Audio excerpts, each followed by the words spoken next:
Sinayang ka niya, pero pangarap ka ng iba. Alam mo ba yun? Bakit masakit pag sinayang ka? Kasi binigay mo yung pinakamahirap ibigay. Loyalty, oras, effort, pagpapasensya, paniniwala, at minsan sarili mo. Tapos anong kapalit?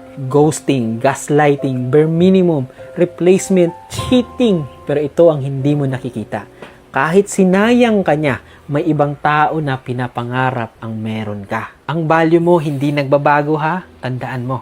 Dahil may isang taong hindi marunong mag-appreciate sa'yo. Hindi nagiging pangit ang diamond dahil hindi marunong tumingin ng humawak. Nagpapalit lang siya ng buyer. Kung hindi ka nakita ng taong mali, makikita ka ng tamang tao. Ulitin ko, kung hindi ka nakita ng taong mali, makikita ka ng taong tama. Kaya maraming nasasaktan sa breakup kasi iniisip nila baka ako yung kulang. Baka hindi ako enough. Baka hindi ako deserving. Pero ang totoo, hindi lahat ng tao kayang hawakan ang taong may depth, values at paninindigan. Ang iba gusto lang ng cute, ng easy, ng convenient, ng temporary, ng chill. Hindi dahil hindi ka enough, malalim ka lang sa taong mababaw. Kaya kung sinayang ka niya, huwag mong isipin na talo ka.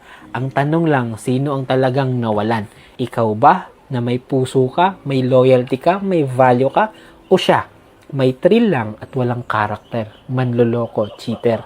Kung may ibang tao na pangarap ka, ibig sabihin may demand ang value mo. Hindi lang tama ang placement mo. Kaya remember to, hindi ka ni-reject, mali lang ang kumuha sa'yo. Kaya wag mong habulin ng taong hindi marunong tumanggap ng blessing.